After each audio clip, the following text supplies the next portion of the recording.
정치 오늘 시작합니다. 국민의힘 박성중 의원, 더불어민주당 전재수 의원 나오셨습니다. 두 분 어서 오십시오. 네, 반갑습니다. 안녕하십니까. 네, 이 전국 경찰서장 회의 논란 정치권 공방으로 번졌습니다.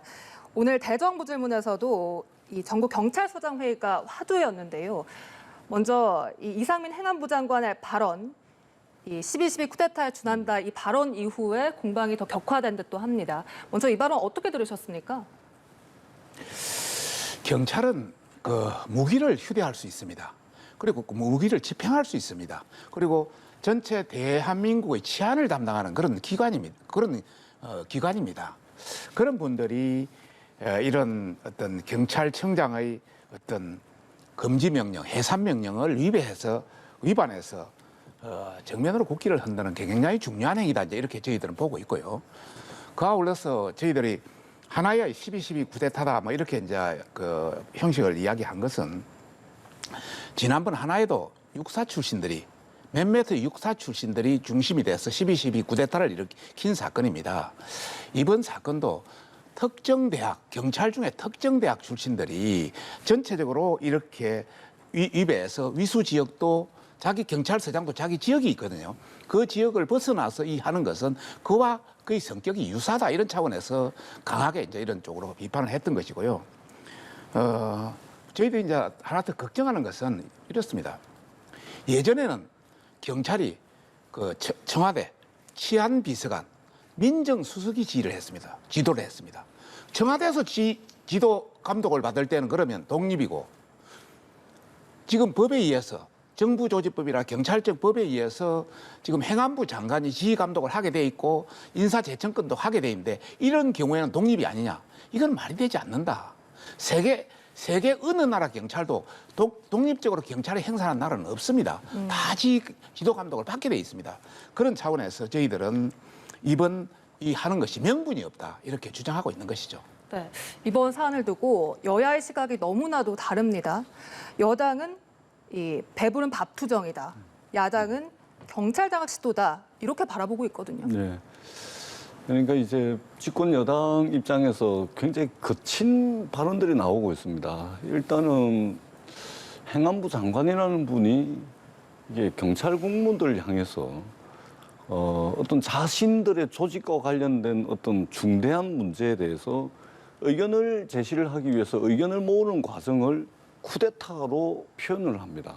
우리가 일반적으로 알고 있는 쿠데타가 뭐죠? 쿠데타라고 하면 일반적으로 무력으로 그리고 그 무력도 불법적으로 권력을 찬탈하는 행위, 권력을 불법적으로 무력으로 국민 동의 없이 찬탈하는 행위가 쿠데타 아니겠습니까? 우리 역사에서 이 군부들이 12.12 쿠데타라든지 이렇게 이 야밤에 말하자면 군사력을 가지고서 권력을 찬탈했던 역사가 우리 현대사에도 역사가 있지 않습니까? 이것을 쿠데타라고 우리들은 알고 있는데 과연 이 경찰 공무원들이 31년 동안 행정안전부로부터 경찰의 어떤 정치적 중립성과 정치적 독립성을 보장받았는데 느닷없이 윤석열 정부가 출범하고 난 뒤에 아무런 의견 수렴도 없이 행안부 장관이 오더니 이 경찰국을 말하자면 행안부에 만들어가지고 경찰을 통제하려고 하는데 이 과정에서 의견을 모으고 의견을 제출하는 이것을 쿠데타라고 이야기해버린다면 과연 어느 국민, 어느 경찰들이 이 주장에 동의를 하겠습니까? 뿐만 아니라 경찰이 무기를 휴대하고 무기를 집행한다고 하는데 주말에 말하자면 관외 이동을 허락을 받아가지고 이 말하자면 경찰 인재개발원에 모였는데 여기에 총 차고 나왔습니까? 그리고 총을 차고 나와가지고 무슨 총을 쏘기를 하기를 했습니까? 누굴 향해 총을 쏜 것이죠? 그러니까 말도 안 되는 것으로 과도한 논리를 지금 정당화하다 보니까 말이 안 되고 지금 너무 과도하게 지금 거칠게 나가고 있는 겁니다. 저는 집권 여당이 정말로 이런 일을 가지고서 나라를 시끄럽게 할 그런 타이밍이 아니지 않습니까? 지금 물가도 오르고 대출 이자도 오르고 기름값도 오르고 지금 신경 써야 될 문제가 한두 개가 아닌데 왜 굳이 31년 동안 경찰의 정치적 중립과 독립성이 잘 보장되어 오고 있는 이 경찰 조직을 왜 경찰국을 만들어 가지고 31년 전으로 후퇴를 하려고 하고 나라의 국력을 이렇게 소모를 하고 있는지 저는 도무지 이해가 되지 않는다. 이 말씀을 분명하게 드리도록 하겠습니다. 저 쿠데타에 대한 여러 가지 용어 표현 이런 거는 좀 가한 측면도 있기는 있습니다만은 정말 경찰은 명령과 위계 질서를 가지고 살아야 되는 조직입니다. 그런데 위의 명령을 어기고 한다는 것은 이건 국기문란 행위다. 이런 차원에서 저희들이 이제 그렇게 강한 표현을 썼던 것이고요. 그리고 경찰이 지난 30년 동안 독립돼 있다는데 제가 청와대 근무를 2번이나 했습니다. 경찰이 그럼 청와대에서 지휘받을 때는 독립이고 행안부 장관의 지휘를 받으면 독립이 아니냐. 그 말이 되지 않는다. 지난번 경찰이 울산시장 선거 사건에 경찰이 개입했습니다. 도와줬습니다. 대통령 친구라고, 문재인 대통령 친구라고 도와줬습니다. 경찰이. 또 드루킹 사건, 청와대 관련 또 전 경남지사 관계돼 있으니까 질질 끌었습니다. 도와줬습니다. 그리고 민변 출신 그 공수처장이 네. 택시 기사에 폭행했는데 그것도 위정할 수 있도록 도와줬습니다. 또 어느 대학생이 여러 가지 어떤 대통령 비판, 문재인 대통령 비판에 대자보를 대학에 붙였는데 이게 나중 안 되니까 무슨 건조물 무단침입이다 이렇게 해서 경찰이 그걸 했습니다. 기존의 경찰들 국민을 위해서 정말 행사하는 것이 아니고 정말 권력과 독립되어 있느냐 전혀 그렇지 않다.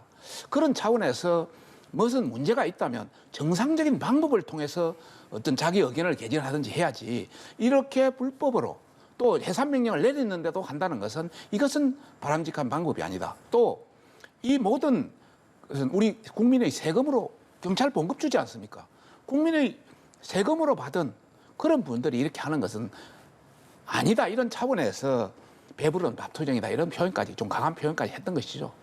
제가 한 말씀만 더 드리자면 이게 쿠데타라는 표현을 기왕에 쓴 것이기 때문에 이 경찰분들의 의견을 모으는 과정을 쿠데타로 규정을 하면 그 의견을 모으는데 참여했던 경찰분들을 진압해야 될 적으로 규정을 하는 겁니다.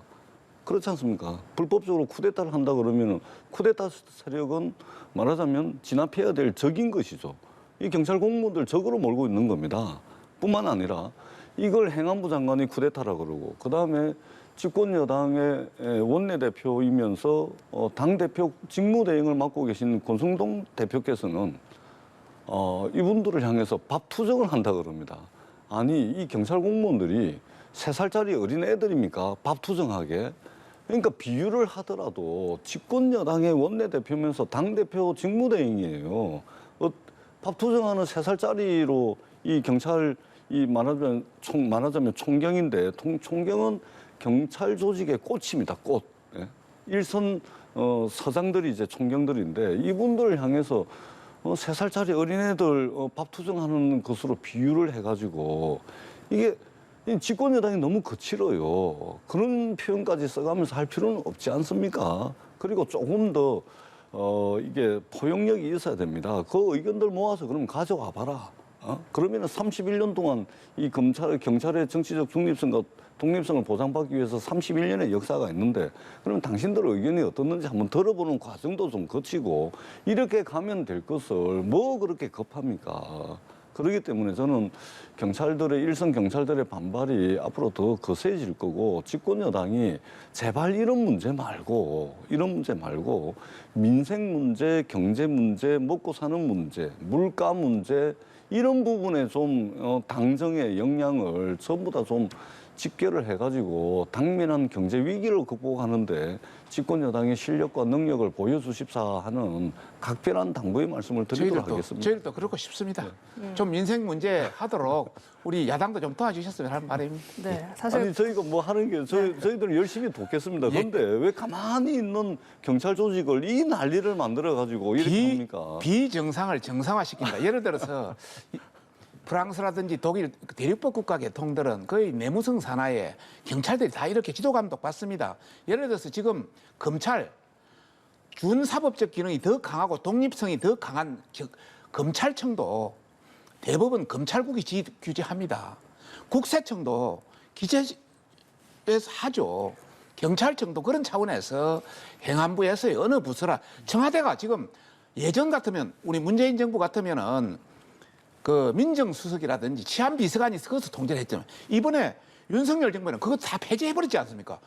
지휘감독할 부서가 없으니까 행안부라도 제대로 법에 의해서 지휘감독을 하라 이런 차원이죠. 좀 더 문제가 있다면 앞으로 같이 수기해서 좋은 방을 찾아보셨으면 하는 바람입니다. 오늘 이게 뜨거운 뉴스니까 제가 한 말씀만 더 드리자면 네. 경찰이 이제 15만 경찰이고 그다음에 이제 검경 수사권 조정도 있고 그래서 경찰이 비대해지고 경찰의 비대해집니다. 권한이 이제 커진다라는 우려는 있습니다. 그러나 이것은 우려이고 뿐만 아니라 재작년에 경찰청법을 개정을 해가지고 이런 우려를 상당 부분 법 제도적으로 해소를 해놨습니다. 예를 들면 국가경찰과 자치경찰로 분리를 했습니다. 경찰이 비대해질 것을 대비를 해서 국가경찰과 자치경찰을 분리를 했고 그다음에 국가수사본부를 출범을 시켰고 국가수사본부장 임기를 또 정치권의 이해와 요구와 상관없이 독립을 시켜놨고요. 그다음에 경찰의 이제 정치적 중립과 독립성을 보장하기 위해서 경찰자치위원회를 이제 국가경찰자치위원회도 각 시도 단위까지 다 만들어놨지 않습니까? 이렇게 로드맵까지 다 만들어져 있는데 느닷없이 아무런 국민적 논의나 경찰들의 의견 수렴 과정 없이 느닷없이 1991년 이전에 내무부 안에 있던 치안본부를 그냥 부활시키는 행안부 내 경찰국을 출범시켜버리면 어느 누가 조직 구성원의 어느 누가 경찰 공무원 어떤 분들이 국민들이 누가 동의를 하겠습니까? 제도가 진일보하지 못할 망정 31년 전에 내무부 안에 있던 치안본부 형식으로 역사적으로 퇴행을 해버린다 그러면 누가 이 부분을 동의를 하겠습니까? 그러니까 일선 경찰분들이 반발을 하는 겁니다. 반발하는 경찰분들 말씀도 한 번쯤은 들어봐 주십사. 네, 충분히 잠시만요. 들어보겠습니다. 네. 다만 우리 야당에서 주장하는 것이 예전의 프레임, 야당의 프레임을 그대로 놓고 계속 경찰을 같이 가는 형태의 모양을 취하는데 정말 잘못돼 있다.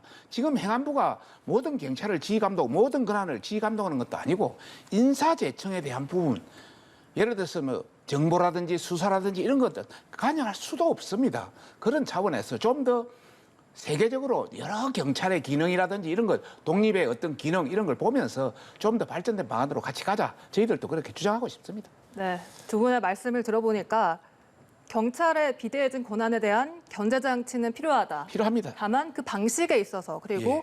추진 과정에 있어서는 이견이 있는 것 같습니다. 그리고 그 지점에서 지혜를 모아야 하는 것이 정치의 역할이기도 합니다. 네, 오늘 또 윤석열 정부 첫 대정부 질문 시작이 됐는데요. 오늘 주제는 정치, 외교, 안보, 통일 분야였습니다. 또 지난 정부 법무부 장관을 지냈던 민주당 박범계 의원과 현 정부의 법무부 장관인 한동훈 장관이 맞붙었는데요. 그 장면 함께 보시겠습니다. 그래서 법무부 직제령에 인사정보관리단장 장관을 보임한다라고 그렇게 끼워넣게 했습니다. 물건을 끼워 팔기는 제가 봤어도 법령을 끼워 넣게 하는 건 처음 봅니다. 이게 꼼수입니다. 이게 법치농단이에요. 이 업무는 새로 생긴 업무가 아니라 과거에 민정수석실에서 계속 해오던 업무입니다. 제가 이 일을 하는 것이 잘못이라면 과거 정부에서 민정수석실에서 했던 인사검증 업무는 모두 위법입니다. 국무총리를 검증하고 대통령 비서실장을 검증하고 대통령의 수석들을 검증할 수 있는 왕 중의 왕 1인 지배 시대, 그걸 한동훈 장관이 지금 하고 있는 거예요. 아니 실제가 아닌데 그걸 인정하라고 하시는 거는 얘기가 안 되는 것이고요. 객관적으로 제가 판단 없이 기본적인 자료를 넘기는 것인데 그게 뭐가 문제이신 것이며. 검찰총장 언제 임명할 거요? 대검검사급, 고검검사급, 평검사 전부 다 한동훈 장관이 다 해버렸습니다. 이런 전례가 있어요? 과거에 의원님께서 장관이실 때 검찰총장을 완전히 패싱하시고 인사를 하신 것으로 백도 없는 말 하지 마십시오. 네, 오늘 가장 주목받는 질의였습니다. 두 분께서는 어떻게 보셨는지 궁금합니다. 먼저 문제 제가 한번 여기를 한번 전 의원님 들어보겠습니다. 말씀해 주시죠. 글쎄, 뭐 저는 뭐 잘 봤습니다. 잘 봤고, 일단은 저는 뭐 한동훈 장관이 적어도 이제 이 윤석열 정부 들어가지고 지금 낙마하신 분들이 한두 분이 아니지 않습니까? 그리고 인사청문회 없이 바로 그냥 임명해버린 분도 국세청장부터 권력기관장들까지 이 해버린 분들도 있고 또 이제 박순애 교육부 장관 같은 경우는 정말로 논문 문제, 자식들 문제, 또 이게 음주운전 문제 한두 가지가 아니고 대부분의 국민들이 동의하지 않음에도 불구하고 인사청문회도 없이 교육부 장관을 임명을 해버리고 그렇다면 적어도 저는 국민들께 한 말씀 정도는 송구하다. 사과의 말씀은 좀 있을 줄 알았거든요. 근데 아무런 그런 말씀이 없고 오히려 문재인 정부 때 했던 건데 왜 우리 보고도 그러냐. 아니 대통령에서부터 윤석열 정부의 모든 장관에 이르기까지 그 권성동 원내대표께서도 얼마 전에 엊그제 이 교섭단체 대표 연설을 하시는데 그 문재인 정부 이야기를 16번을 언급을 하더라고요. 국민들은 이제 새 정부가 출범을 했으면 새 정부가 어떻게 좀 잘하기를 기대를 하고 있는데 여전히 대통령에서부터 장관 원내대표에 이르기까지 남 탓하고 좀 이런 측면에서 볼 때 저는 조금 좀 실망스럽다. 한 말씀 정도는 최근에 인사 참사에 대해서 인사 검증을 책임지고 있는 법무부 장관이 국민들께 좀 송구하고 죄송하다는 말씀 정도는 있었어야 되지 않나라는 아쉬움이 있습니다. 네.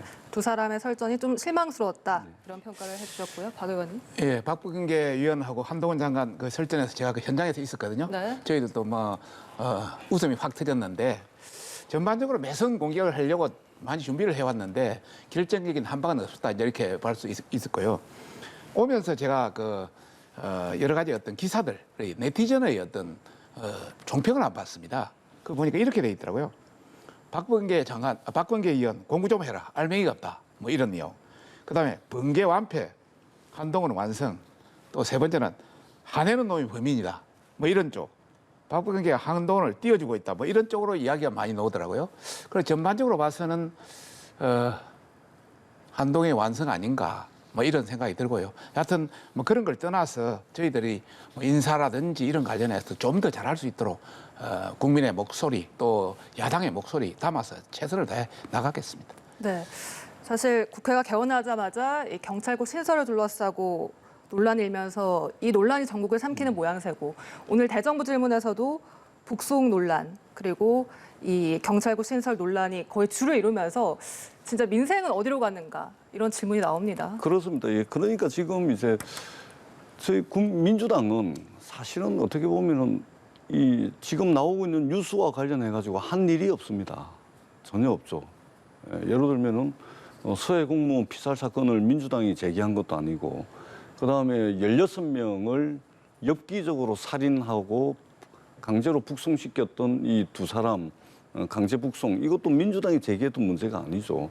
그다음에 인사 참사가 있었고 그다음에 대통령실에 대통령을 삼손이라 부르는 사람 강릉의 우씨 아들, 동해의 황씨 아들, 대통령 친인척 대통령실에 취업시키고 이 전부 그다음에 지금 경찰국 신설 문제도 행안부에서 주도를 하고 그러니까 저는 집권 여당이 제발 좀 경제와 민생과 관련된 아젠다가 정말로 여야 사이에 논쟁거리가 되고 그리고 그 논쟁거리를 통해 가지고 당면한 경제 위기를 극복하는데 손톱만큼이라도 힘이 될 수 있는 그런 쪽에 좀 주력을 해줬으면 좋겠다. 조금 전에 제가 말씀드렸던 이 모든 문제는 윤석열 정부와 집권 여당이 제기하고 지금 이슈를 주도하고 있는 겁니다. 그래서 저는 윤석열 정부와 집권 여당이 정말 지금 현재 무엇이 중요한지를 다시 한번 그 일의 우선순위를 다시 한번 세팅을 해가지고 정말 중요한 일부터 경제와 민생과 관련된